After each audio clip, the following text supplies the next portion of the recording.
desconectó, me Ahí parece. está, bueno.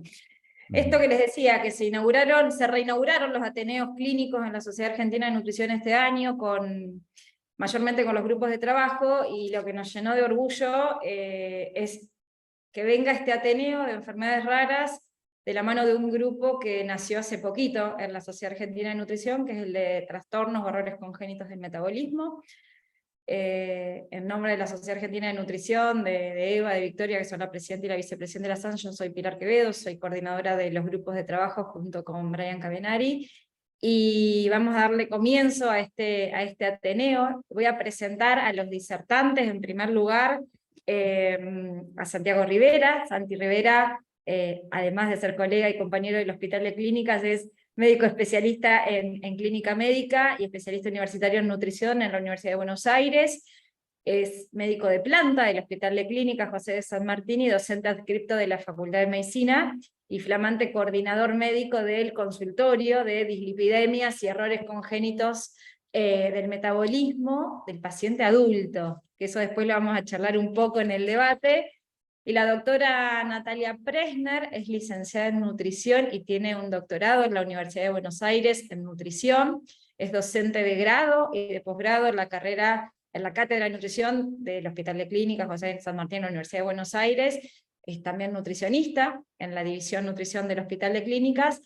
Es la coordinadora de este grupo de trabajo de errores congénitos y también es la nutricionista a cargo en el servicio de trastornos congénitos, o la sección de trastornos congénitos del metabolismo del adulto en el Hospital de Clínicas.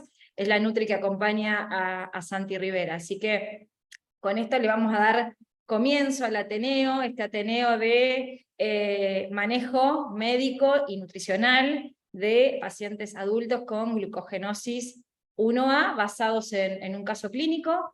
Pueden todos los que estén en YouTube o acá en el Zoom preguntar, dejar sus preguntas acá. Finalmente va a haber un debate, así que tengan casos que quieran comentar o dudas con respecto a este caso o dudas teóricas, estamos abiertos al debate al final. Así que chicos, los escuchamos. Bueno, empiezo a compartir, me dirán por favor si se ve bien. Perfecto, se ve. Perfecto, Sí, bueno, perfecto. Entonces bueno, no declaramos tener conflictos de interés con esta presentación. Le doy pie a Santiago para que comience su exposición. Bueno, primero vamos a ubicarnos en lo que es un error congénito, lo que son los errores congénitos, y todos sabemos que en nuestro organismo se producen miles y miles, centenares o millones de reacciones químicas, y en esas reacciones químicas hay un sustrato que se tiene que transformar en un producto, y para eso interviene una enzima que cataliza esa reacción química. Las enzimas son proteínas que son codificadas por genes. Ahora, cuando esos genes son alterados, ya sea por una mutación de novo o están alterados y se transmiten a la descendencia, esa enzima no se va a sintetizar o se va a sintetizar de menor manera o va a tener menos actividad. Entonces esa reacción química de sustrato a producto va a estar comprometida, o no se va a hacer o se va a hacer en menor medida. Entonces, ¿esto qué genera? Que el sustrato aumente y que el producto no se forme o se forme menos. Si el sustrato aumenta, puede generar que se acumule en algún tejido, en algún órgano, generando un daño en ese órgano, o puede ocurrir que al aumentar el sustrato se desvía a otra vía metabólica que puede generar productos que son nocivos para la salud, o puede directamente generar un efecto tóxico en diferentes tejidos, generando diferentes patologías. Y por otro lado, el producto que está en menor medida o no se forma y que tenía que cumplir una función, esa función no se va a dar o se va a dar en menor magnitud. Esto sería la base de la mayoría, de casi todos los errores congénitos del metabolismo que nosotros vemos.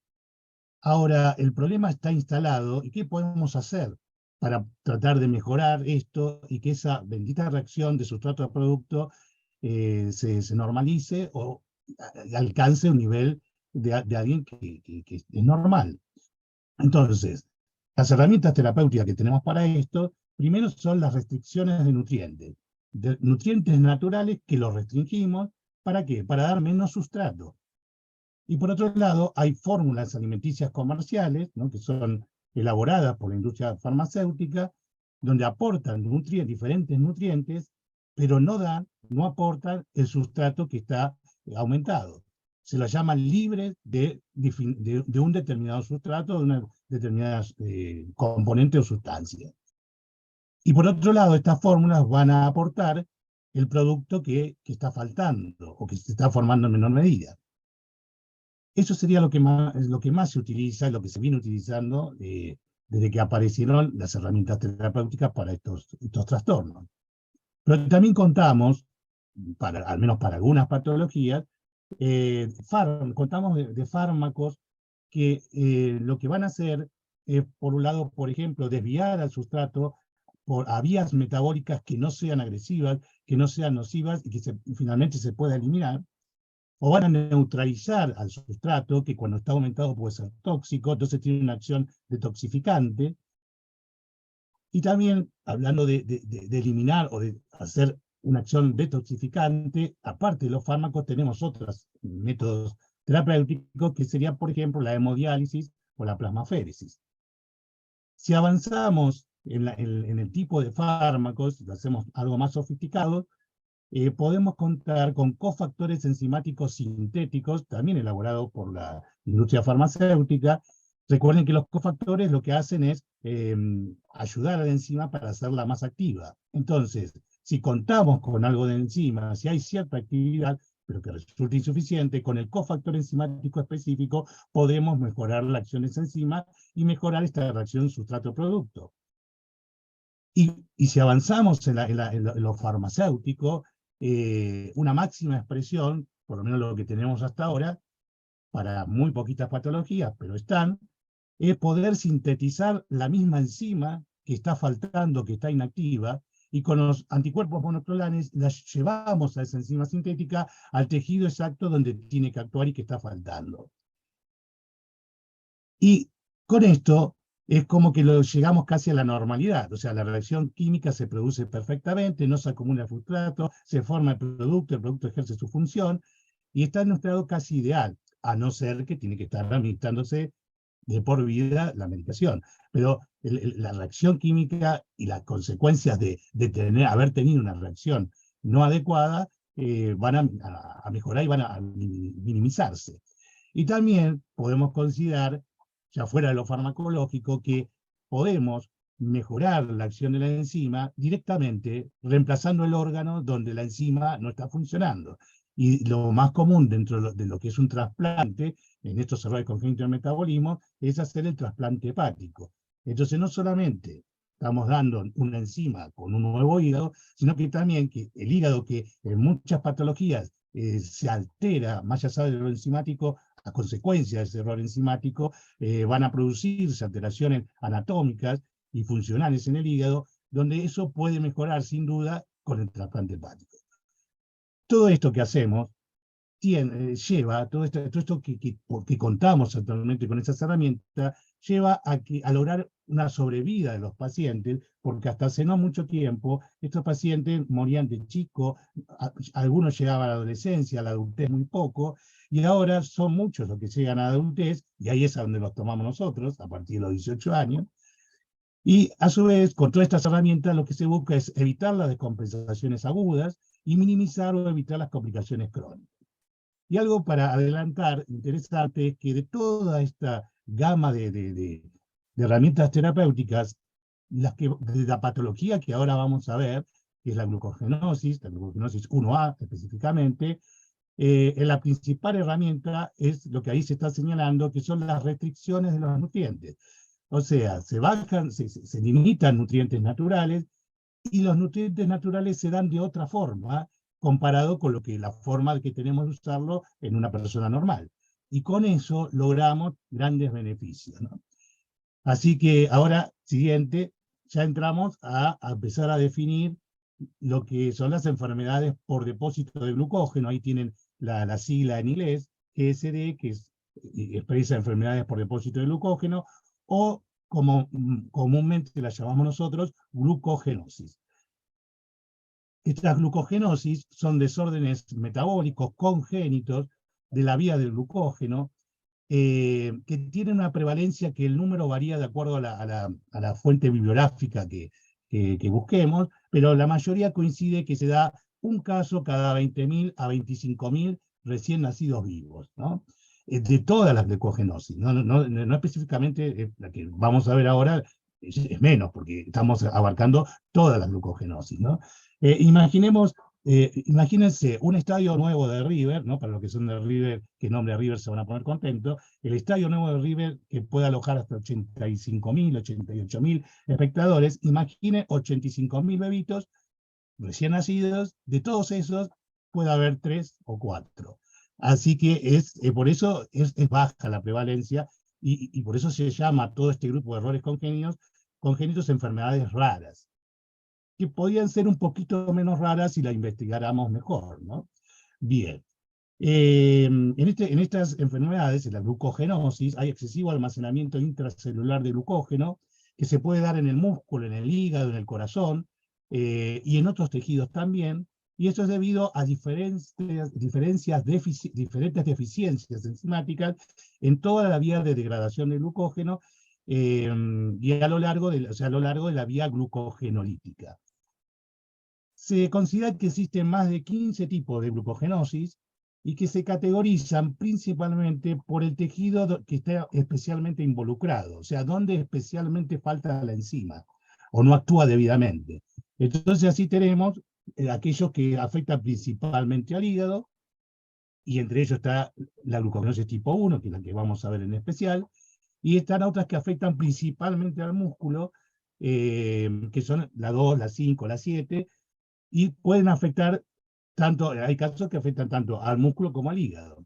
Y acá vemos, ahí lo vamos a ver, en esta clasificación, que es la clasificación más usada, la clásica, donde se denominan por tipo, o sea, glucogenosis, y el tipo se expresa en números romanos, y si hay algún subtipo o alguna variedad con letras. Y estos números se han adjudicado a estas enfermedades de acuerdo a cómo se fueron descubriendo, o las fueron describiendo, y algunas enfermedades tienen nombre propio en homenaje a quien la describió, a quien descubrió por primera vez cada una de estas glucogenosis. Después también se tiene en cuenta dentro de la clasificación el órgano especialmente afectado. Como ven, figura el hígado, los músculos, el hígado, los músculos, sistémica, donde se afectan otros órganos u otros tejidos, aparte del hígado y los músculos, y después aparece la enzima que está afectada en cada tipo de glucogenosis. Son todas enzimas especialmente de la degradación del glucógeno, glucogenolítica, salvo la primera, la 0, que intervienen en la síntesis del glucógeno, pero forman en total alteraciones del metabolismo del glucógeno. Y acá remarcada en rojo es la que vamos a ver ahora especialmente, que es la 1, dentro de la 1A. La siguiente. Le damos un poco de nuestra estadística de lo que tenemos en el hospital de clínica. Hasta ahora tenemos 13 pacientes con glucogenosis, 4 con 1A, 1 con 1B, 7 con la 3 y 1 con la 9. Esa mayor prevalencia que nosotros tenemos de la 3 no es nuestra sola, sino que en general es una de las más frecuentes, ¿no? Bien. Y acá vemos las presentaciones clínicas que pueden tener las diferentes glucogenosis, y uno, de acuerdo a dónde está ubicada la enzima en déficit o inactiva, los síntomas van a ser de acuerdo al tejido o al órgano donde está ubicada ese déficit. Entonces puede haber síntomas generados por el hígado, síntomas musculares, síntomas en el corazón, en los glóbulos rojos, puede haber síntomas en los riñones, puede haber síntomas en otras células de la sangre, como los neutrófilos, puede haber también compromiso de las plaquetas, pero lo más frecuente es ver compromiso del hígado, con las consecuencias que genera que una enzima como la que está afectada, que ahora vamos a ver, no genere lo que tiene que generar. La siguiente. Y ahora sí, nos concentramos más específicamente en la glucogenosis tipo 1. Aquí la enzima que está en déficit es en realidad un sistema enzimático, que ahí se pasó una, ¿puede ser? ¿Volver para atrás? Perdón, Sí, sí, sí. no te pongas ansiosa, Nati. No, quería mover la rayita de arriba y se cambió todo. Está bien, no hay problema, no hay problema. Te perdonamos. Bueno, entonces, en realidad es un sistema enzimático, la glucosa 6-fosfatasa, que es esa alteración de este sistema se hereda de una forma autosómica recesiva, y repasamos, o tal vez vemos por primera vez, o sea, tal vez para más de uno pueda ser como esto muy minucioso, esta enzima tiene 3 subunidades o unidades, que sería, uno es el transportador de la glucosa 6-fosfato, que también se lo llama traslocasa, esa subunidad. Ese transporta la glucosa 6-fosfato hacia la unidad catalítica de la enzima, la unidad propiamente catalítica, que permite separar la glucosa y el fósforo, y así tener, por un lado, glucosa libre y por el otro lado, fósforo inorgánico libre, y aparecen otros 2 transportadores que van a permitir sacar de la organela donde se hace este proceso, sacar la glucosa por un lado y el fósforo inorgánico por otro. Entonces, en la glucogenosis tipo 1A, lo que está comprometida es propiamente la unidad catalítica. Es la más frecuente, 80% de los casos aproximadamente, y se la llama también enfermedad de von Gierke, en homenaje a don von Gierke, que fue el que la descubrió. Y la unidad, la tipo 1B, está comprometida la translocasa, y el efecto final puede ser similar, porque no se va a poder separar el fosfato de la glucosa, pero es por diferentes mecanismos. Bien, la que sigue. Bueno, acá vemos también, para repasar, cómo es la síntesis y la degradación de glucógeno hepático en el estado postprandial a la izquierda y a la derecha en azul en la situación de ayuno. Vemos que el estado postprandial, la síntesis de glucógeno se va a generar a partir de una glucosa que entra a la célula hepática, y ahí entra en juego una serie de reacciones químicas donde intervienen diferentes enzimas que están recuadradas en rojo, y después aparece en ayuna la degradación de glucógeno, que la función del glucógeno es poder mantener niveles normales de glucosa aún sin ingesta de alimentos que contengan hidrato de carbono. Y también interviene una serie de reacciones químicas con enzimas que la tienen ahí a la derecha en azul, y la número 7 es la enzima en discordia en la glucogenosis tipo 1, ya sea la A o la B, sistema de glucosa 6-fosfatasa. Esa es la que va a fallar. La siguiente. Entonces, en esta imagen tenemos cómo cuando se degrada el glucógeno, tendría que, o sea, en un momento se forma la glucosa 6-fosfato, y para que después se cumpla la función de degradar el glucógeno, que es generar glucosa pura y mandarla a la circulación, no se puede hacer esa reacción, porque está fallando la glucosa 6-fosfatasa. Entonces, la glucosa 6-fosfato se tiene que derivar a otra vía, que empieza a acumularse. Recuerden la primera diapositiva, ¿no? Sustrato, producto, se acumula el sustrato cuando no se puede transformar en un producto, que en este caso el producto de la glucosa.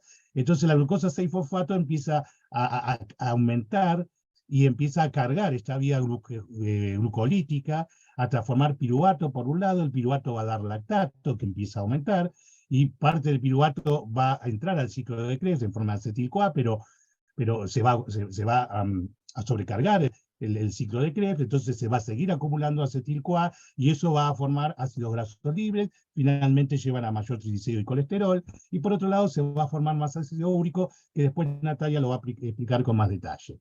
La que sigue. Y ahora viene la etapa del diagnóstico, ¿no? Yo quiero que ustedes sepan que nosotros no hacemos diagnóstico, primero simplemente porque a nosotros nos llegan pacientes de 18 o más años. Nunca vemos chicos, y no pensamos ver, siempre vamos a ver adultos. Entonces, la mayoría de esta patología que estamos viendo, como el resto de los errores congénitos del metabolismo, se diagnostican a muy temprana edad, en los primeros meses de vida, los primeros años. Algunos casos un poco más crecidos en la adolescencia, pero cuando se diagnostica más tarde, en realidad es por un error diagnóstico, por un diagnóstico tardío, y que realmente va a traer consecuencias importantes y tal vez no permitan que ese chico se desarrolle y viva. Entonces nosotros no vemos chicos a los que le tengamos que hacer diagnóstico y a su vez no tenemos los medios adecuados desde el punto de vista del laboratorio para poder hacer el diagnóstico de la infinidad de errores congénitos que hay.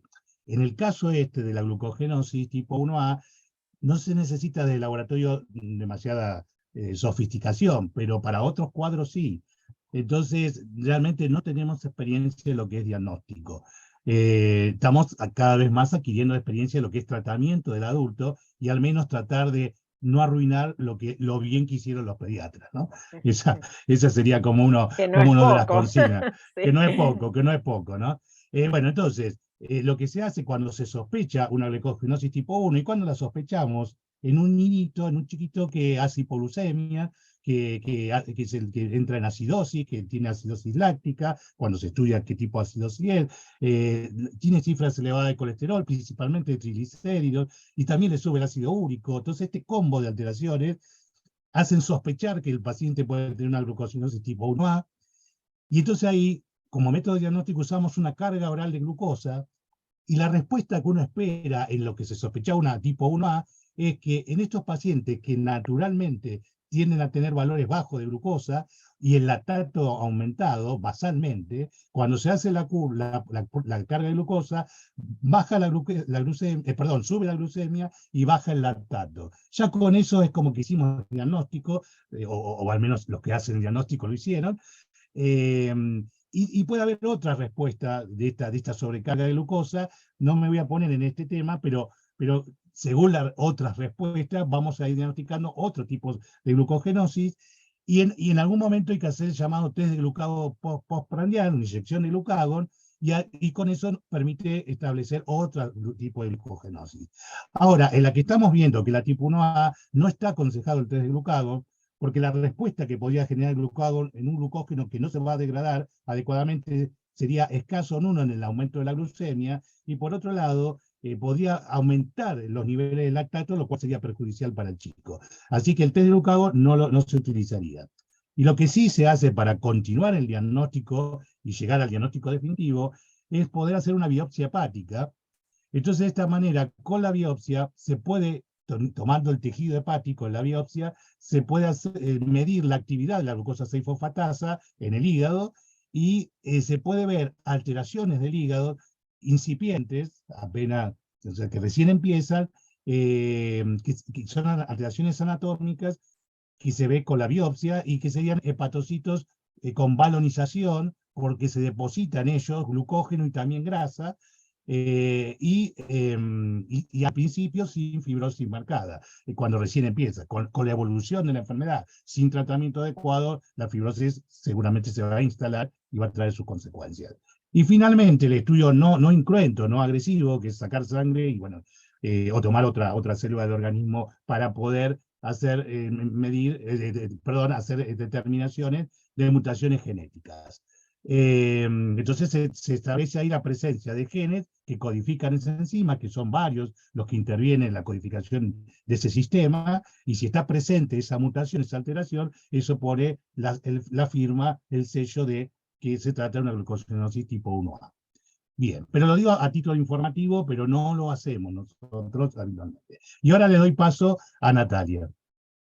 Bueno, para introducirnos en el caso clínico, les contamos este caso de este hombre de 34 años de edad que fue diagnosticado con glucogenosis tipo 1A a los pocos días de vida. En estos 34 años tuvo 2 descompensaciones severas, una cuando tenía 2 añitos y la otra en el 2021, que nosotros todavía no lo conocíamos, de hecho lo empezamos a atender posterior a esta internación, que tuvo a raíz de una descompensación metabólica cuyo origen en realidad fue una gastroenteritis.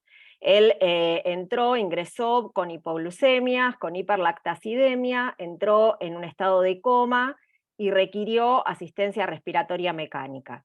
También tuvo transitoriamente una parálisis facial con trastorno deglutorio, por lo que se requirió colocarle una sonda nasogástrica, pero lo resolvió en el contexto de la internación. El peso en ese año, en el 2021, era 58,5, con una talla de 1,54, que les parecerá baja para un hombre, pero la talla baja es otra de las características clínicas de esta patología, y en ese momento tenía un índice de masa corporal normal. Su peso habitual siempre fue de 53, 54 kilos, y el último peso que tomamos en la última consulta de este año fue de 66, ya encontrándose con un sobrepeso a raíz de que tuvo que reducir la actividad física, que ahora ya luego vamos a contar por qué. Bueno, los objetivos de manejo nutricional que nos planteamos con él y en realidad con todos los pacientes con esta patología es principalmente evitar las hipoglucemias, o sea, mantener la mayor parte del tiempo las concentraciones de glucosa por encima de 70 y obviamente hasta un límite superior normal. Evitar esa hipoglucemia implica evitar la necesidad de estimular la gluconeogénesis y la producción de ácido láctico. Para recordar un poquito, digamos, el proceso de gluconeogénesis, o sea, estos pacientes no solo tienen alterada la vía catalítica, digamos, de la glucogenólisis, sino también la vía anabólica de la gluconeogénesis. ¿En qué sentido? Ellos disponen de los precursores gluconeogénicos, o sea, disponen de glicerol, disponen de lactato, disponen de aminoácidos glucogénicos, pero cuando estos tres sustratos llegan hasta el último paso de la vía, de esta vía metabólica, terminan como glucosa 6-fosfato, pero no pueden convertirse en glucosa por el déficit de la glucosa 6-fosfatasa. Entonces, la gluconeogénesis no es un proceso que a ellos los sacaría de la hipoglucemia, así que hay que evitarla, la hipoglucemia. Por supuesto, también corregir todas las alteraciones metabólicas que haya en el individuo. Sabemos que, ya dijo Santiago, puede estar aumentado el lactato, los triglicéridos, el ácido úrico, y también les comentó que tenemos que hacer restricciones de algunos nutrientes, o de algunos grupos de alimentos, con lo cual hay algunos micronutrientes que no va a incorporar a través de la alimentación. Así que tenemos que terminar dando suplementos, que ahora les vamos a comentar, para prevenir deficiencias nutricionales. Y por supuesto, tratar de prevenir o retrasar el máximo posible las consecuencias crónicas que trae la enfermedad. Eso desde el punto de vista cualitativo. Desde el punto de vista cuantitativo, los parámetros bioquímicos a los que apuntamos, como ya les comenté, es la glucemia por encima de 70, un lactato en sangre que tiene distintos valores normales, por supuesto, según la unidad de medida que tomemos como referencia. Estas personas viven con un lactato siempre superior al valor normal, y podríamos decir que en ellos es aceptable hasta 45 miligramos por decilitro. Ya si supera ese valor, estamos en un cuadro de acidosis láctica, y bueno, mantener el ácido úrico por debajo de 7. Después hay estos mismos parámetros por ahí también pueden medirse en orina, no es tan habitual, pero podríamos medirlo si quisiéramos.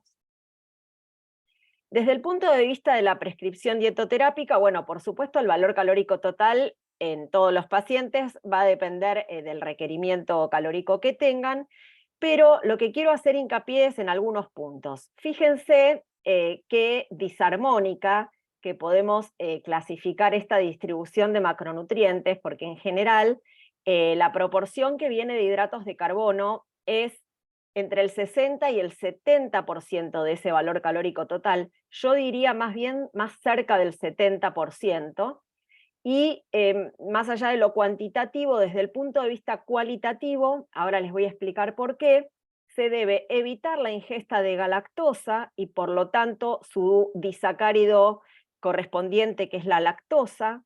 Se debe evitar la fructosa y por lo tanto el disacárido que la contiene, que es la sacarosa, y también el sorbitol. Las proteínas pueden ir entre un 10 y un 15%, aunque también si el paciente tuviera algún impacto a nivel renal y fuera necesario hacer una reducción proteica, por supuesto que hay que hacerla, con lo cual aún más disarmónica se haría esta distribución de macronutrientes.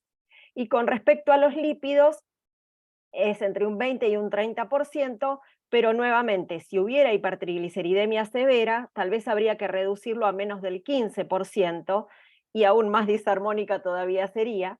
Pero bueno, lo importante es restringir desde el punto de vista cualitativo las grasas saturadas, aumentando mono y poliinsaturadas. Y evitar el alcohol, por supuesto.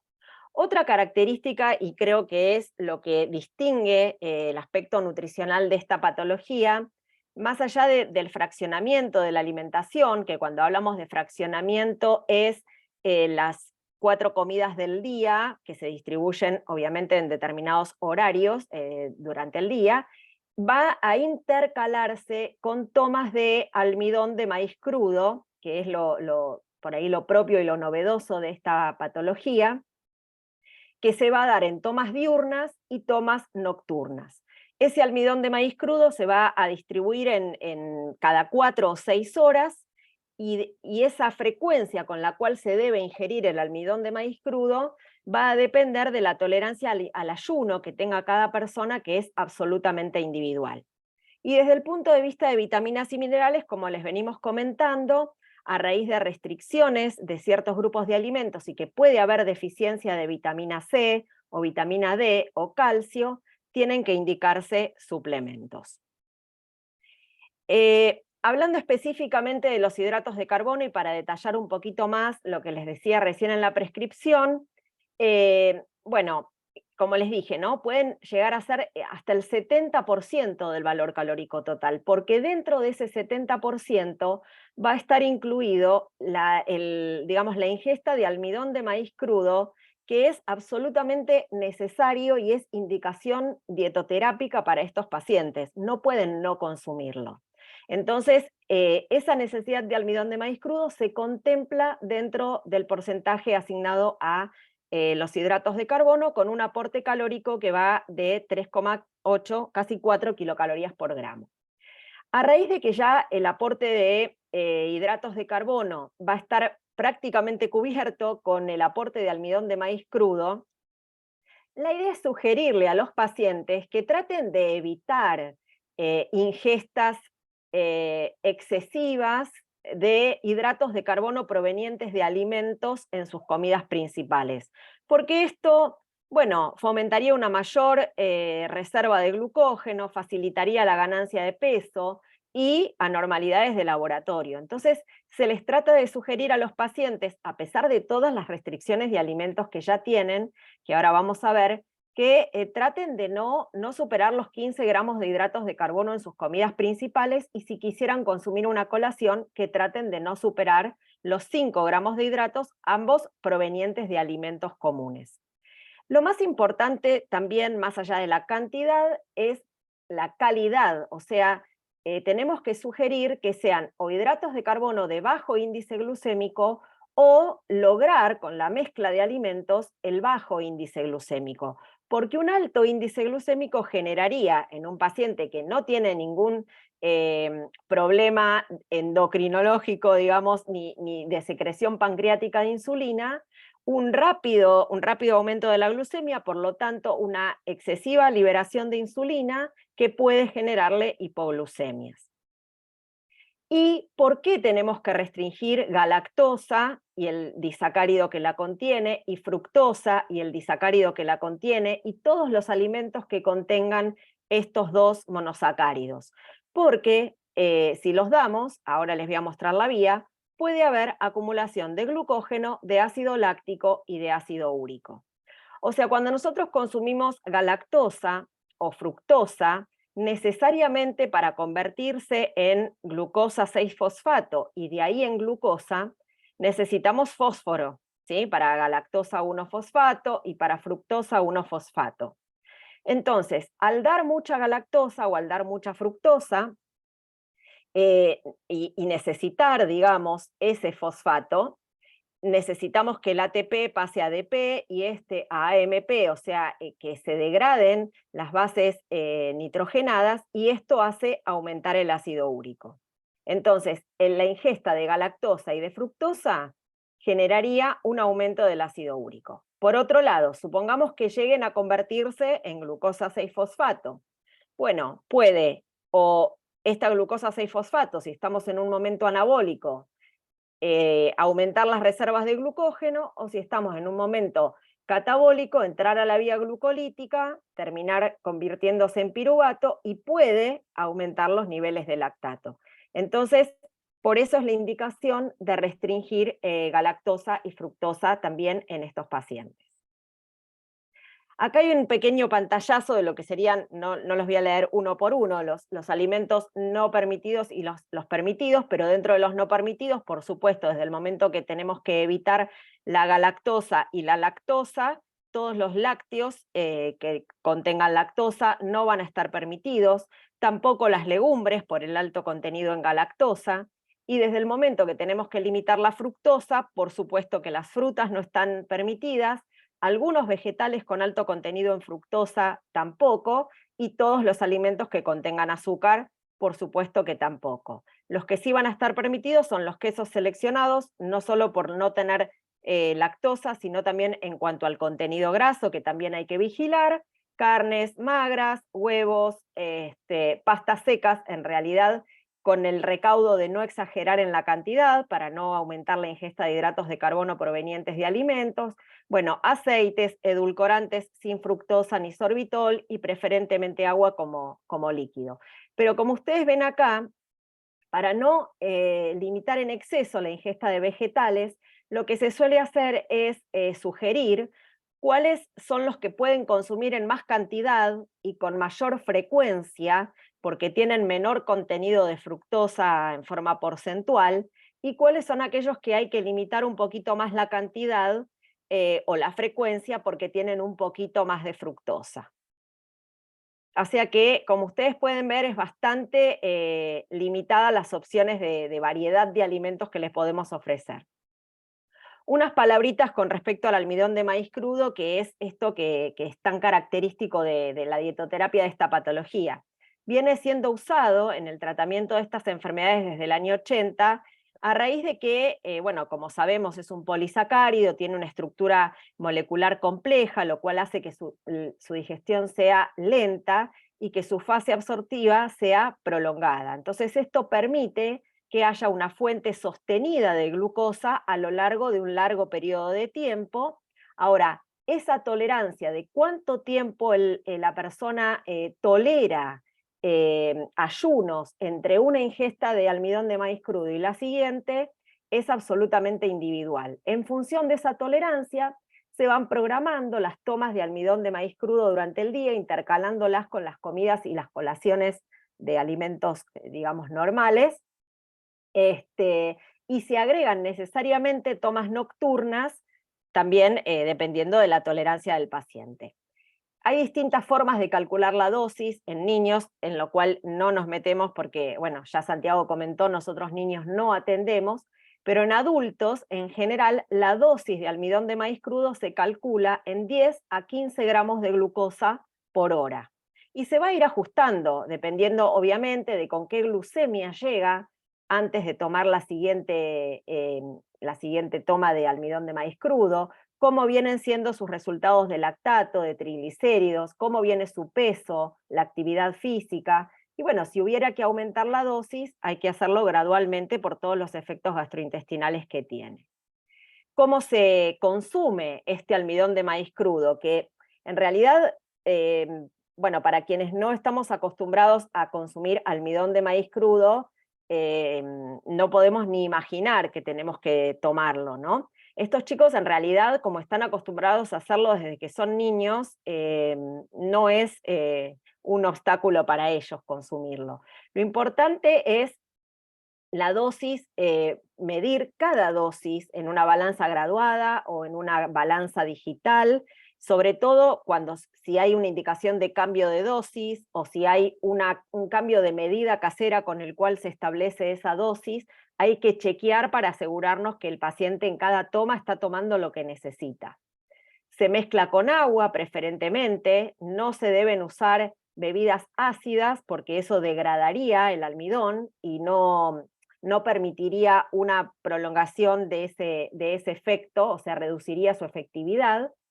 Y la idea es consumirlo cuando está en consistencia de gel. Para eso se necesita que por cada gramo de almidón de maíz crudo se utilizan 2 centímetros cúbicos de agua. Por supuesto, estamos hablando de que sea crudo porque la cocción también reduciría su efectividad. Y inmediatamente que es preparado, hay que consumirlo.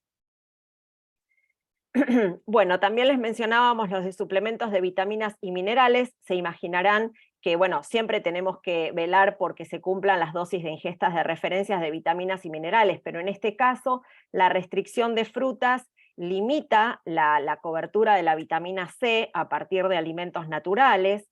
Digamos, la restricción de lácteos hace lo mismo con el calcio, y en algunos casos la vitamina D3 es necesario también suplementar si está disminuida en forma plasmática. Sabemos que en realidad la osteoporosis es una complicación de esta patología a largo plazo, no solo por la imposibilidad por ahí de cubrir la ingesta de calcio a lo largo de la vida del paciente, sino porque la constante acidosis con la que ellos viven aumenta la resorción ósea. Bueno, y un comentario con respecto a lo que fue su internación a raíz de la gastroenteritis. En realidad, estos pacientes, cualquier cuadro infeccioso y cualquier situación catabólica obviamente los descompensa, aumenta la necesidad de glucosa y los pone propensos a desarrollar hipoglucemia. A veces cuando esa intercurrencia es menor, por ahí el hecho de aumentar la frecuencia de almidón de maíz crudo es suficiente, pero en otros casos, cuando la intercurrencia es más severa, o en este caso de gastroenteritis, que no toleraba el almidón de maíz crudo, sí o sí el paciente tuvo que ir a un servicio de emergencias para que le administren dextrosa intravenosa por vía periférica, y esa dextrosa y esa infusión de dextrosa tiene que continuar hasta que nos aseguremos que el paciente es capaz de consumir y tolerar hidratos de carbono o el almidón de maíz crudo. Recién ahí podemos tomar la decisión de ir reduciendo la dosis de dextrosa intravenosa. Ahora, con él hubo un problema en la internación, que es, bueno, se le empezó a dar dextrosa y eso le permitió que bajaran en los niveles de lactato, ¿no? En esa internación en la que llegó descompensado. Por ahí no con la velocidad que uno deseaba. Entonces se pensó que darle más dextrosa iba a acelerar ese proceso de recuperación, iba a reducir el lactato más rápidamente. Sin embargo, el sobretratamiento fue peor, o sea, no solo no reduce el lactato, sino que también puede elevarlo de la misma manera que puede elevar el ácido úrico, ¿sí? Porque, bueno, si nosotros le damos mucho sustrato, además de que la glucosa también va a necesitar fósforo para convertirse en glucosa 6-fosfato y aumenta la degradación de bases nitrogenadas y aumenta el ácido úrico, el exceso de glucosa satura la vía glucolítica, no da abasto el Krebs, entonces necesariamente se deriva la vía hacia la producción de lactato. Y otra cosa que también tenemos que tener en cuenta es que una excesiva cantidad de dextrosa puede generar hipoglucemia por hiperinsulinismo. Así que la dextrosa que se dé intravenosa o cuando ya el paciente se recupera y va a consumir almidón de maíz crudo debe ser absolutamente calculada con precisión. Bien, ahora vamos a ver algunos estudios de laboratorio que el paciente trajo y que después nosotros le pedimos. Acá nos remontamos a noviembre del 2021, que fue el mes en que lo vimos por primera vez, después de haber salido de su internación. Y acá lo que les mostramos son los estudios laboratorios que están ligados a la enfermedad y que podrían estar alterados en esta glucogenosis tipo 1A. No le mostramos todo lo que se hizo, sino lo que está vinculado a eso. Y lo que está remarcado en negro serían los valores que estaban patológicos. Todo lo demás estaba dentro de valores normales. Entonces, en esa primera consulta ya tenía el ácido úrico aumentado, 9,55, y el perfil lipídico alterado, con un HDL bajo de 36 y triglicéridos de 302. Colesterol notablemente bien, ¿no? Estaba muy bien, pero sí los triglicéridos aumentados. En otro análisis que nos trae después, sigue el ácido úrico subiendo a 11,43 y un dosaje de vitamina D total por debajo de los valores considerados suficientes, que se tenía arriba de 30 y tenía 21,4.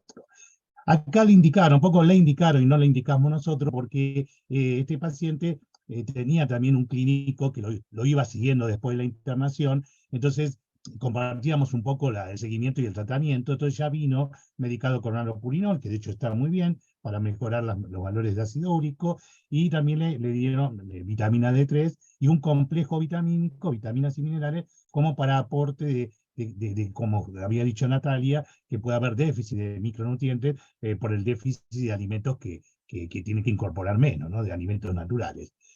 Con respecto a la ecografía abdominal, está todo bien, el hígado, el páncreas, los riñones.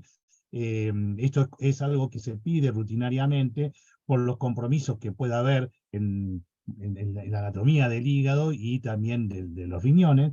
Después lo vamos a decir con un detalle más.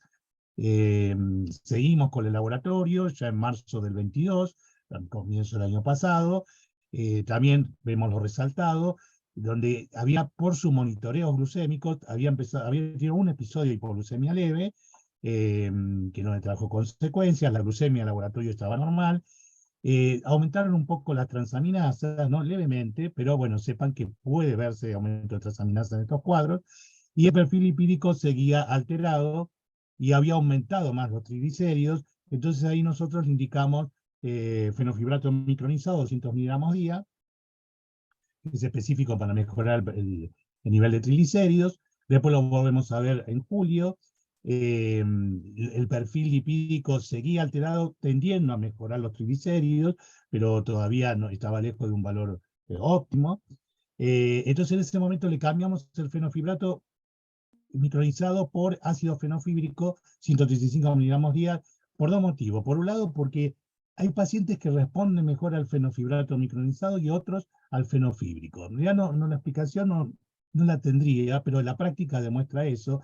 Es una cuestión idiosincrática, ¿no? Como puede ocurrir con cualquier fármaco, que uno responde más que otros, y eso yo en la práctica lo veo, y a su vez también le cambiamos porque teníamos muchas muestras y aprovechamos a aportarle muestras de ácido fenofíbrico. Pero vamos a ver que fue bueno la conducta. Entonces en el seguimiento, ya a fin del año pasado, la glucosa por laboratorio seguía bien, pero ya había empezado a tener episodios repetidos de hipoglucemias leves por la tarde o por la noche, y el ácido láctico en sangre había empezado a ya apartarse los valores normales, que en alguien de esta característica ese valor es aceptable, 26,10, pero es un llamado de atención de que algo está pasando. O sea, casi va de la mano esto. Baja la glucosa, sube el ácido láctico. Entonces ahí lo que hicimos fue ajustarle el aporte de almidón crudo de maíz. Más que todo, este chico se olvidaba de algunas tomas o no lo hacían en los gramos suficientes, entonces lo lesionamos para que haga mejor el tratamiento, y vemos que el perfil lipídico empezó a bajar discretamente los triglicéridos, el HDL permanece bajo, y en julio, que es el último análisis que tenemos de este año, ya pronto nos tiene que traer un nuevo control, pero aquí lo que es notable la mejoría es de los triglicéridos, o sea que tarde o temprano hace efecto el ácido fenofíbrico, el HDL sigue bajo. Igual les digo que ya actualmente el subir el HDL como único objetivo ya no se lo considera, ¿no? Que esté bajo es un riesgo cardiovascular, pero el subirlo parece que no cambia mucho el riesgo. Entonces acá lo principal en este caso es bajar los triglicéridos, y le agregamos un aporte de calcio para cumplir los requerimientos diarios, porque calculamos que con lo que estaba recibiendo de polivitamínico y minerales no alcanzaba. Así que hicimos un aporte extra de calcio. Con respecto al manejo médico, hay que tener presente que estos pacientes pueden requerir medicamentos para controlar su hipertrigliceridemia, en el caso que sea muy elevada, como este chico, o si hay una hipercolesterolemia importante. Tanto el uso de fibratos como estatina, que son los inhibidores, la hidroximetilglutarico A reutasa, se recomienda claramente, no en todos los pacientes lo necesitan, pero cuando se necesita está bien indicado.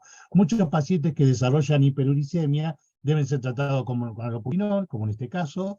El trasplante hepático puede ser una medida terapéutica. Recuerdan al principio, la primera diapositiva que hablamos, la posibilidad de un trasplante hepático en muchas de estas patologías. Y en este caso, ¿cuánto estaría indicado? Bueno, una posibilidad es cuando el paciente no responde al tratamiento clásico habitual, o no cumple los objetivos, o se va complicando. Entonces, en este caso, no lo tenemos acá en la diapositiva, pero se comento porque sabemos que fue así. Cuando tuve esa internación con esa descompensación tan severa, la última descompensación que tuvo en 2021, 21, en ese momento hasta se había puesto ya en lista de espera para hacer un trasplante hepático, porque como no mejoraba su ácido láctico, se le iba complicando, tuvo una asistencia respiratoria mecánica, después tuvo la parálisis facial, que eso, digamos, no fue transitorio, tal vez no vinculado a la enfermedad, pero ya se veía que podía necesitar en algún momento el trasplante, entonces ya se hicieron todos los estudios para eso, pero gracias a Dios fue mejorando y no necesitó nada de eso. Bueno, otra indicación de trasplante hepático es que estos pacientes pueden desarrollar adenomas múltiples y que crecen notablemente. Algunos de estos se pueden malignizar y transformar en carcinomas hepáticos, y eso también sería una indicación de trasplante hepático. Por suerte este chico tiene el hígado normal, y esperemos que siga así. Después con pacientes que tienen tendencia a la proteinuria, porque también estas glucogenosis pueden tener un compromiso renal. También hay formación de glucógeno, y en este caso no degradación a nivel renal, porque la enzima puede estar comprometida, y entonces empieza a haber glomerulopatías o tubulopatías a raíz de este trastorno, aparece la proteinuria como primera manifestación, y en ese caso, para frenar el aumento de la proteinuria, pueden usarse inhibidores de la ECA, como ocurre en pacientes con proteinuria, en el caso de los diabéticos, por ejemplo, que se puede utilizar estos fármacos. Y si la enfermedad renal progresa y progresa hasta la insuficiencia renal, pueden requerir diálisis o pueden requerir un trasplante doble, o sea, de hígado y de riñón. Bien. Es importante dentro del manejo médico monitorear la glucogenosis, laboratorio específico. Uno pide todo el laboratorio, pero específicamente hacer foco en la glucosa, en el lactato, el colesterol, triglicéridos, ácido úrico y transaminasas. Se recomienda estudios de imágenes para detectar esto que decía que puede aparecer en el hígado. Tal vez lo mejor es la resonancia magnética, pero por una cuestión de costos, una tomografía, una ecografía también puede ayudar. Evaluar la función renal, midiendo proteinuria urinaria, el calcio y citrato en la orina, porque tienen tendencia a generar cálculos de calcio y de citrato. Y hay que hacer un monitoreo también de la osteoporosis, y eso incluye la medición de la densidad mineral ósea, que en este paciente es lo que nos queda hacer, y monitoreo del calcio en sangre y la vitamina D. Y como para un resumen de esto, de lo que hay que hacer en el paciente, considerar los marcadores metabólicos, por tanto en lo agudo como en lo crónico, estudiar, o sea, seguir los trastornos que puedan aparecer en el hígado, con los estudios que figuran aquí, controlar el riñón, controlar la presión arterial, que puede ser un factor agravante de la disfunción renal, controlar los huesos con la densitometría, la vitamina D, y para evitar que haga crisis gotosas por el aumento de ácido úrico, controlar periódicamente el ácido úrico y tratarlo de ya si está elevado. Y resumiendo lo que este paciente tiene en medicación, sería el suplemento vitamínico y mineral, un comprimido por día, la vitamina D. Con el suplemento vimos que alcanza el requerimiento, pero si no, uno puede utilizar un esquema de vitamina D que esté habituado a hacer, que hay diferentes esquemas de tratamiento de vitamina D. El citrato de calcio, damos citrato porque se tolera mejor que el carbonato, ya tiene que luchar con el almidón crudo a nivel digestivo. Si le damos carbonato de calcio, tal vez no lo toleren bien. Entonces, 1 gramo por día para cubrir los requerimientos. Allopurinol, 100 miligramos por día. Él había empezado con 300, pero ahora ya está con 100 porque lo mantiene bien. Y para la dislipemia, en este caso, está con ácido fenofíbrico, 185 miligramos por día. La que sigue. Y bueno, ahora acá sigue Natalia. Sí. Les comento yo la anamnesis alimentaria para que vean la poca variedad, digamos, que él tiene en sus desayunos, meriendas, almuerzos y cenas. Prácticamente come todos los días lo mismo. no sale de esto.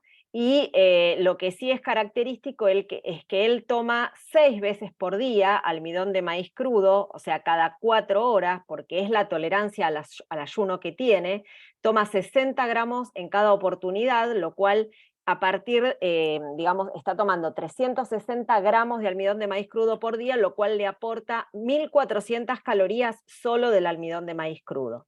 Y los horarios en los que las consume es a las 2 de la mañana, a las 6, a las 10 de la mañana y después a las 2 de la tarde, a las 6 de la tarde y a las 10 de la noche. Bueno, nosotros lo vimos en aquel momento, después de la internación del 2021, ahí lo empezamos a conocer y venía bastante bien, alguna que otra vez se olvidaba dosis de almidón de maíz crudo, pero no le pasaba nada, hasta que este año, a raíz de que se olvidó una de las dosis de almidón de maíz crudo y andaba caminando por la calle, bueno, tuvo una hipoglucemia severa, se cayó, se fracturó la mano y requirió cirugía traumatológica.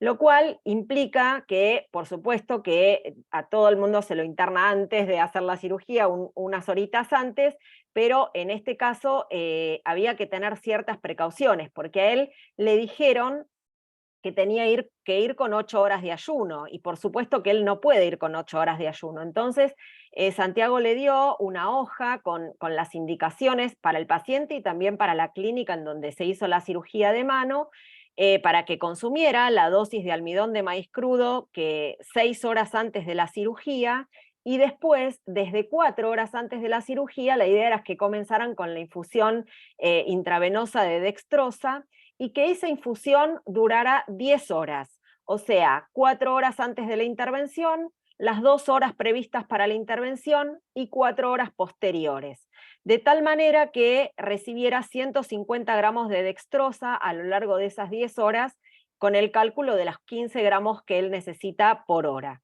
Y bueno, después la idea era, luego de la cirugía y cuando ya tolerara una nueva dosis de almidón de maíz crudo, que fueran reduciendo el aporte parenteral. Otra de las cosas que les sugiere a estos pacientes para tener un mejor monitoreo de su glucosa es colocarse un monitoreo continuo. No solo para prevenir situaciones como las hipoglucemias, sino también para ir haciendo, ver si se necesita algún tipo de ajuste dietario. Este chico lo adquirió en forma particular porque, si bien tiene prepaga, no le cubre este tipo de dispositivos porque no tiene diabetes. Y bueno, esta es una de las descargas que nos trajo de su diario digamos, de la descarga de datos del monitoreo continuo, que obviamente para quienes hacemos diabetes también no estamos acostumbrados a ver tan buenos números, porque tiene un rango, una glucemia en rango, una glucosa en rango entre 70 y 180 de 99%, pero vemos que también hay cierto porcentaje de hipoglucemias que se evidencian en el perfil ambulatorio y se evidencian en el patrón de glucosa. Específicamente con las hipoglucemias, por supuesto que el consejo a dar no es que consuma azúcar, precisamente porque no la puede consumir el azúcar, ¿no? Entonces es consumir hidratos de carbono de algún alimento, 5 gramos de hidratos de carbono, y chequear la glucosa a los 10 minutos, repetir el tratamiento si no se recuperó la glucosa. Y si el paciente está sintomático, se dan un poquito más de hidratos de carbono, se dan 10 gramos de dextrosa a partir de geles, preferentemente, asegurándonos que solo contengan glucosa, y algún alimento con hidratos de carbono o la dosis correspondiente al almidón de maíz crudo para 1 hora. Y después, obviamente, rechequear y repetir tratamiento si la glucosa sigue baja. Pero más allá de las pautas para la hipoglucemia, es importante decirle al paciente que tiene que salir de su casa con un kit en donde o se lleva puesto el monitoreo continuo o lleva un glucómetro, se lleva el almidón de maíz crudo y agua para prepararse su dosis, y si no, otra fuente de glucosa o alimentos con hidratos de carbono. Y otra cosa que sí o sí tienen que llevar los pacientes es una carta de emergencia. Primero, es ideal que tengan alguna identificación en donde diga qué patología tienen y cuáles son los riesgos, por ejemplo, de que puede tener una hipoglucemia, y qué es lo que hay que hacer en el caso que detectemos que este paciente está en hipoglucemia. Pero además, si fuera a ser derivado a una guardia, qué controles de laboratorio hay que hacer, por ejemplo, bueno, la glucemia, el lactato, el estado ácido-base, o sea, ver con qué situación metabólica entra. Ese perfil que vimos de glucosa, del monitoreo, en donde vemos que hubo hipoglucemias, acá se ven bien, fue este día, fíjense, estuvo toda la noche en hipoglucemia, y cuando le preguntamos nos dijo que se había olvidado la toma de almidón de maíz crudo de las 2 de la mañana. La toma que él tendría que haber hecho acá se la olvidó. O sea que fíjense que a pesar de que él había cenado, con la cena solo no logró mantener su glucosa dentro de un rango normal. A las 6 de la mañana, cuando se despertó para hacer la toma de las 6 de la mañana, encontró los valores bajos. Con respecto a la actividad física, que afortunadamente este chico ahora retomó, porque a raíz de la caída que tuvo, la cirugía, la recuperación, estuvo durante mucho tiempo sin poder hacer actividad física. Bueno, por supuesto la recomendación es que se necesitan fuentes adicionales de glucosa, porque hay una mayor demanda energética, por supuesto. Entonces, eso requeriría hacer un ajuste en la dosis de almidón de maíz crudo y sí o sí que el paciente o tenga un monitoreo continuo de glucosa, o chequee su glucemia capilar antes, durante y después del ejercicio. Este chico ya había agarrado la mano que para ir a jugar al pádel sumaba 10 gramos de almidón de maíz crudo y un pancito, y se iba a jugar al pádel a las 9 de la noche, y con eso evitaba las hipoglucemias. Sin embargo, no tuvo la precaución de hacer lo mismo algunos sábados, que él suele hacer una actividad religiosa. Antes de ir a esa actividad religiosa, consume su dosis de almidón de maíz crudo de 60 gramos a las 10 de la mañana, y regresa a su casa a las 2 de la tarde, que es cuando le tocaría la siguiente dosis. Y si se retrasa un poquito, o si se le ocurre subir por la escalera en vez de subir por el ascensor, ya llega a la casa con hipoglucemia. O sea que esa dosis de 60 gramos le abastece la glucosa siempre y cuando él haga una vida tranquila. Cuando ya se exige un poquito, no le alcanza y hace hipoglucemia. Como mensajes finales, bueno, para redondear un poquito, esta enfermedad se caracteriza por hipoglucemias de ayuno e hiperlactacidemia, además de aumentos de triglicéridos y de ácido úrico. El característico manejo nutricional implica el suplemento de almidón de maíz crudo, evitar la galactosa, evitar la fructosa y restricción moderada de frutas, suplementar con vitaminas y minerales por todas las deficiencias que puede haber a raíz de las restricciones alimentarias, monitorear la glucemia para hacer ajustes en la alimentación y para prevenir las hipoglucemias, también chequeando que no haya hiperglucemias bruscas que lo puedan predisponer a hipoglucemias posteriores. Si en algún momento se detecta una glucemia por debajo de 70, lo que hay que hacer es aumentar en 10 a 15% la dosis del almidón de maíz crudo de la toma previa. Verificar también la calidad de los hidratos de carbono dietarios, bueno, esto es también importante, no siempre se puede, pero la idea es darle prioridad a las comidas y que después haga las tomas de almidón de maíz crudo para no alterar el apetito, pero bueno, eso a veces depende un poco de la tolerancia del ayuno de cada persona, y recurrir a alimentos evitar alimentos de alto índice glucémico para que no haga hipoglucemias reactivas. Lo último, por lo menos que de mi parte les quiero comentar, es que existe un producto comercial que es un derivado de almidón de maíz crudo fabricado, o sea, con una modificación industrial, que salió al mercado con el objetivo de extender el tiempo de ayuno, o sea, que los pacientes pudieran tomarlo como última ingesta a última hora antes de irse a dormir, y soportaran el ayuno hasta el día siguiente sin tener que levantarse a la noche a tomar almidón de maíz crudo. Pero bueno, hay pacientes que esto les da resultado y hay pacientes que no. Particularmente este paciente de este caso no le aumentaba el tiempo de tolerancia al ayuno, y era un producto que le costeaba comprar porque es un producto caro, que la obra social no se lo cubría, así que él se mantuvo con su toma de almidón de maíz crudo a las 2 de la mañana, porque aparte está acostumbrado a hacerlo. Bueno, y dejo los últimos 2 puntitos para el cierre de Santiago. Bien, y finalmente, bueno, tener presente el manejo adecuado de tratamiento farmacológico para la dislipemia, la hiperuricemia, el déficit de de micronutrientes y controlar la aparición de complicaciones crónicas, ¿no? Que eso es uno de los objetivos a lograr. Así que bueno, con esto damos fin a esta presentación. No sé si dejamos de presentar pantalla. Ahora voy a dejar de compartir. De compartir.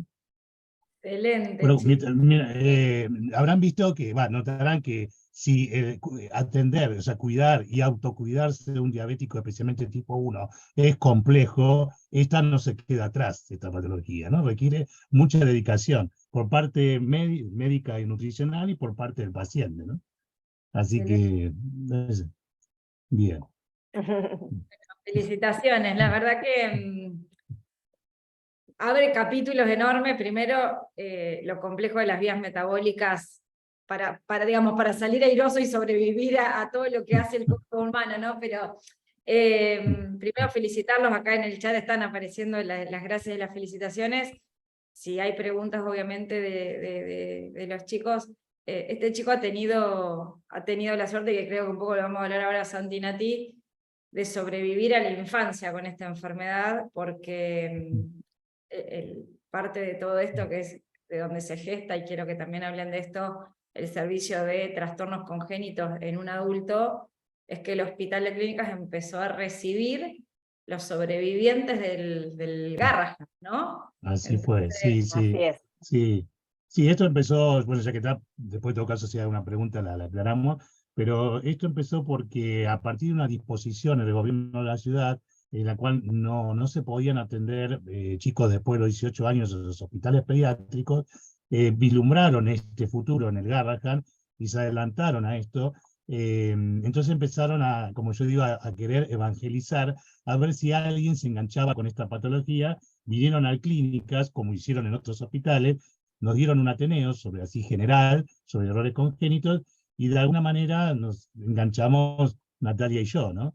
Y nos enteramos que en otros hospitales no lograron convencer a alguien que se meta, que se embarque en esta tarea compleja. Entonces, a seguramente partir de ahí, sí, ¿cómo?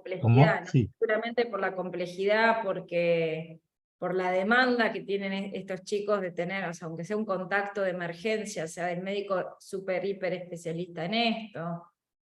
Seguro, y entonces nosotros no sabíamos nada de esto realmente, teníamos muy poca idea. Entonces empezamos a formarnos, a hacer cursos, ir a todos los congresos posibles, leer, que tampoco hay mucha bibliografía en adultos, pero bueno, empezamos a hacer camino al andar, y de empezar con un paciente hace varios años, y que no salíamos de ese paciente, ahora tenemos como 50 pacientes De con otras errores patologías congénitos, también, claro. de varias patologías. Les digo, la más prevalente, al menos en nuestros casos, serían la glucogenosis, vieron que tenemos 13, después está los fenilcetonúricos, que en general a nivel mundial son los más prevalentes, y trastorno del ciclo de Urea, también tenemos muchos, y después hay a lo mejor uno de cada una de las patologías, uno o dos, así que es importante formar gente que ve adultos, ¿no? Porque hay 3 hospitales que ven chicos famosos, el de los servicios de esos hospitales, que es el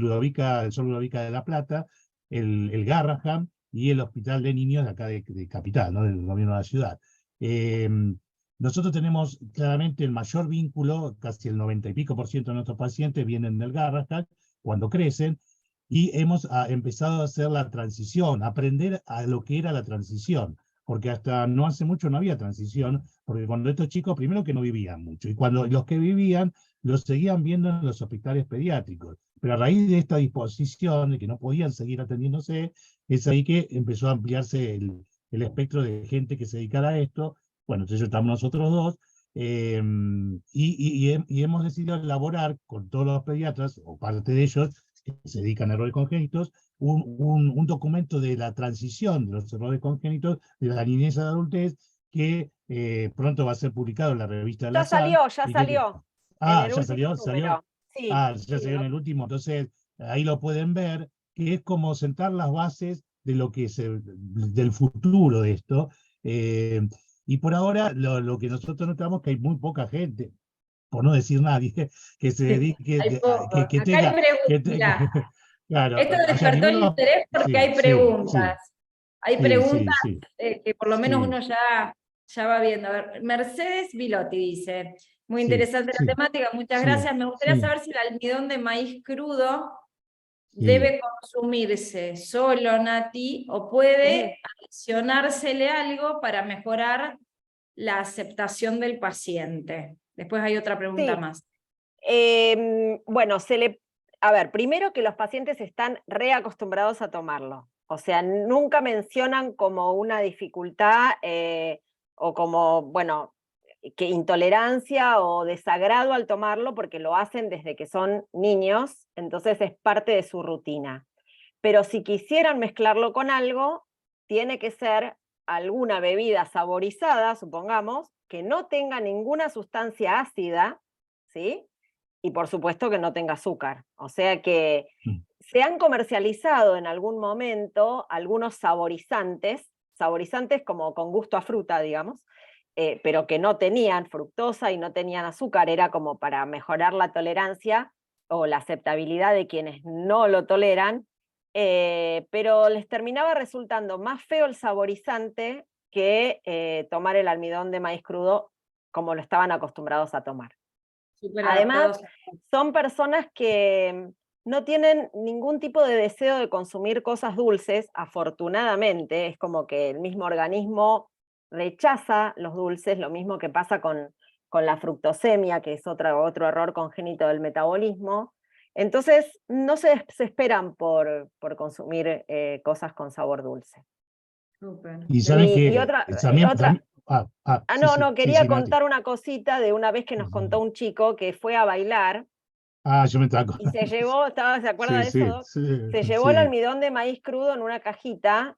Claro, lo pararon en la puerta porque pensaron que era cocaína o no sé qué sustancia pensaban que era, porque no se imaginaban que él iba a entrar a un boliche con una cajita con un polvito blanco adentro. Entonces, bueno, tuvo que explicar cuál era su problema y después tuvimos que darle un certificado que decía que eso que él lleva ahí es almidón de maíz crudo y que es una cuestión terapéutica que él tiene que consumir, porque había tenido problemas en varias oportunidades a raíz de que le descubrieron la cajita con, con el polvito blanco.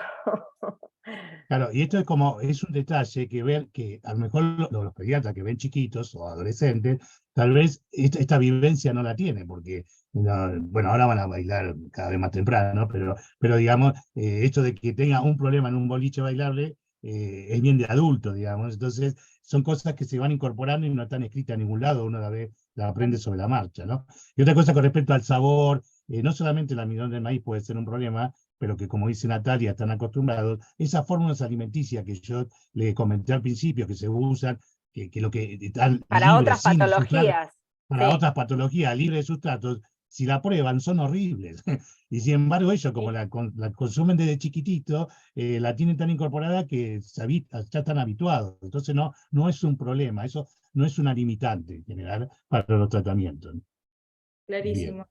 Otra Ujú. pregunta dice, no sé quién es el que pregunta, el medidor continuo de glucosa, que es un Sí, dispositivo que para nosotros es nuevo, dice, y tengo sí. entendido que se usa para diabéticos, en caso de las glucogenosis, ¿no interfiere el valor del lactato? ¿Sirve igual para esta patología? Saludos y gracias.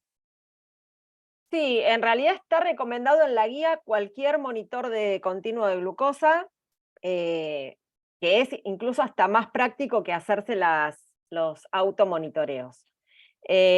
No, la verdad es que las guías no hacen referencia a una posible interferencia con el lactato. Por lo menos yo no lo leí.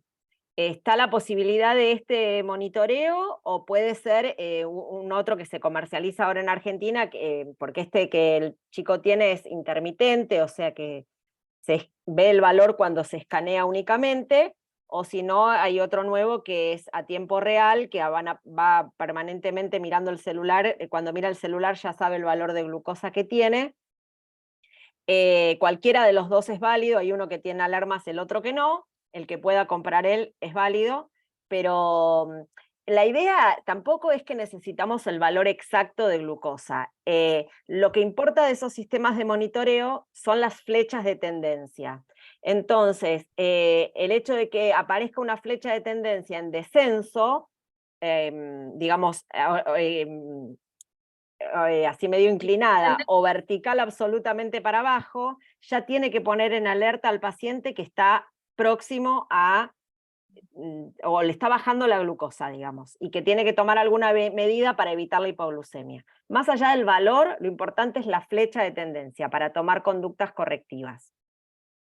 Bueno, tengan presente que esos monitoreos marcan, o sea, mide la glucosa intersticial, no la glucosa sanguínea. El monitoreo clásico mide la glucosa capilar. Pero como dice Natalia, importa la tendencia, porque no es que deja de usar el monitoreo de pinchándose el dedo, pero cuando le alerta de que hay una tendencia en baja, ya se puede monitorizar con el sanguíneo y tiene una mayor precisión. Y ahí puede actuar y no esperar a que termine con síntomas de glucosa neuroglucopénicos o en coma o desmayado, ¿no? Bien. Bueno, de ellos, del público, no hay más, creo. Una sola preguntita y va para terminar en horario y es para Santi. Sí. Vos hiciste mención que nosotros hacemos clínica nutricional, en mi caso, las alteraciones en el perfil lipídico de estos pacientes, ¿no? Hipertrigliceridemia o hipercolesterolemia, fuiste seleccionando fármacos de acuerdo a los valores y probablemente a la biodisponibilidad o el metabolismo. ¿Qué priorizan? ¿Qué se prioriza? ¿Cómo se utiliza? ¿Cómo sería si tenés algún algoritmo mental o práctico de farmacoterapia de la dislipemia en estos chicos? En estos chicos, sí. Bueno, primero, tener presente que vieron que cuando mostramos la vía metabólica de la degradación de glucógeno y después la glucólisis que llega a pirúvico y como después acetil-CoA, que se sofoca el ciclo de Krebs, entonces sigue una línea de formación de ácidos grasos con aumento de triglicéridos y colesterol. Bueno, esa es una forma, un motivo o una causa por el cual aumenta el colesterol y los triglicéridos, pero también hay algo interesante, que estos pacientes que viven en la lucha permanente entre la normoglucemia y la hipoglucemia, los valores de insulina tienden a estar más bajos que lo que sería habitualmente, y a su vez surgen las hormonas de contrarregulación para tratar, que no lo consiguen del todo, porque está bloqueado el glucógeno, la degradación, pero aumentan las hormonas de contrarregulación insulínica, como el glucagón, los corticoides, y las otras hormonas, CTH, hormona de crecimiento, y esto genera, por un lado, cierto cuadro de insulinoresistencia, por esa oposición que hace la glucosa contra las hormonas contrainsulares, y a su vez una menor secreción de lo habitual de insulina para evitar la hipoglucemia. Entonces, ese estado de déficit y de insulinoresistencia hace que a nivel del tejido adiposo visceral, donde está la lipasa hormonosensible, por menos acción de la insulina y falta de acción adecuada, menos cantidad de insulina y falta de acción, no se va a inhibir a la lipasa hormonosensible del tejido adiposo visceral, sobre todo el visceral, y va a haber mayor liberación de ácido graso libre del tejido adiposo hacia el hígado, y esa llegada excesiva de ácido grasos al hígado, por un lado, va a generar el hígado graso, que no solamente hay glucógeno depositado, como en algún momento nombré, también hay grasa, y esos ácidos grasos van a ser reesterificados en el hígado, se van a formar VLDL y así salen del hígado en forma de VLDL, que son ricas en triglicéridos endógenos, y aumenta el nivel de triglicéridos en sangre. Y por otro lado, va a haber una menor actividad, por todo esto, de menor acción de la insulina, menor actividad de la lipoproteína lipasa. Entonces va a haber menos degradación de VLDL y también de kilomicrones, y al ver menos degradación es otro motivo por el cual aumentan los triglicéridos.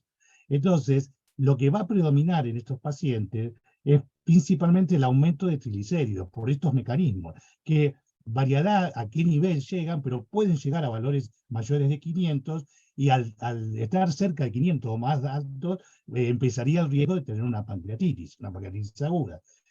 Y el colesterol, que también podría aumentar, de alguna manera se logra depurar, porque la depuración plasmática del colesterol LDL por parte del hígado no está alterada, eso se depura normalmente, entonces el nivel de colesterol en general no sube tanto, pero si subiera hay que concentrarse también y determinar qué fármaco necesita. En el caso del colesterol aumentado, primero hay que ubicar al paciente en la categoría de riesgo cardiovascular, que en este caso son pacientes jóvenes que tienen poco riesgo cardiovascular, entonces no pesa tanto, tal vez tengan un riesgo leve o moderado, entonces uno puede, no es necesario de entrada dar una estatina, pero sí va a predominar el aumento de triglicéridos, como este caso que tenía casi 500, 499, entonces el fibrato en ese caso es de primera elección.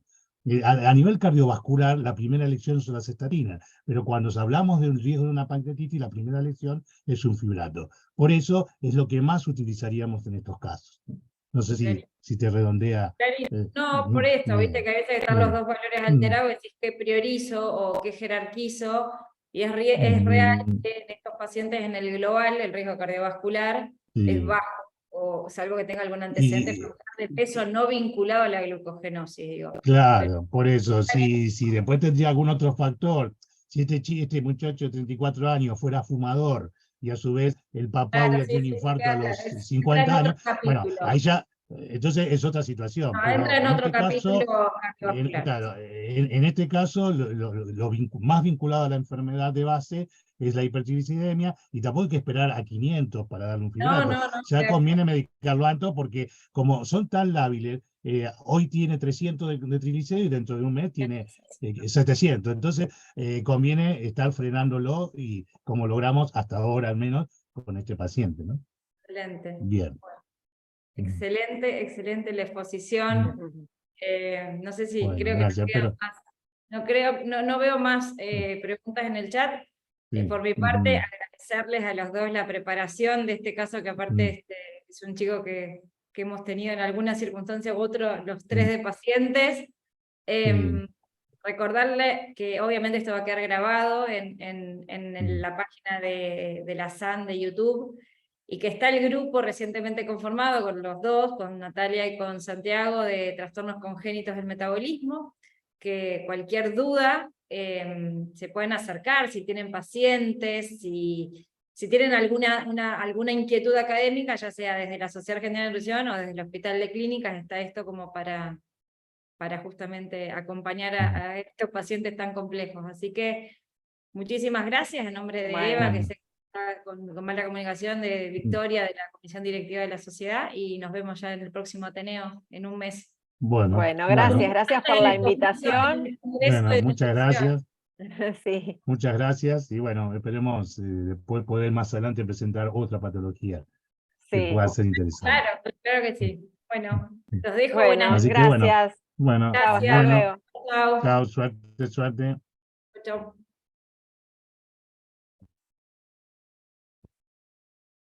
A ver, déjame.